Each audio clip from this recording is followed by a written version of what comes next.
Hi BST packaging machineries. நான் உங்கள் தமிழ்வாணன். இப்போ நம்ம பார்க்குற மிஷின் பார்த்தீங்கன்னா 3 head weigher automatic 3 head automatic packing machine. இந்த மிஷினில் பார்த்தீங்கன்னா ஸ்நாக்ஸ் ஃபுல் அண்ட் ஃபுல் பார்த்தீங்கன்னா ஸ்நாக்ஸ் ஓட்டிக்கலாம். இந்த மிஷினில் பார்த்தீங்கன்னா இப்போதைக்கு நம்ம ஓட்ட போகிற மெட்டீரியல் பார்த்தீங்கன்னா பூண்டு வத்தல் ஓட்ட போகிறோம். இப்போ இந்த மிஷின் எப்படி ரன் ஆகுதுன்றதை நீங்கள் பாருங்கள்.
இப்போ பார்த்தீங்கன்னா நம்ம மிஷினில் பூண்டு வத்தல் ஓட்டுறோம். இந்த மிஷினில் பார்த்தீங்கன்னா ஓடுற ஒரு பாக்கெட் எடுத்து உங்ககிட்ட நான் டெமோ காமிக்கிறேன் பாருங்க.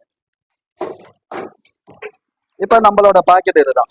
இப்போ இது பார்த்தீங்கன்னா பிளைன் கவரில் ஓடுது. இதுவே பார்த்தீங்கன்னா நீங்கள் இந்த பிரிண்ட் கவர்லேயும் இதை நீங்கள் பாக்கெட் பண்ணிக்கலாம்.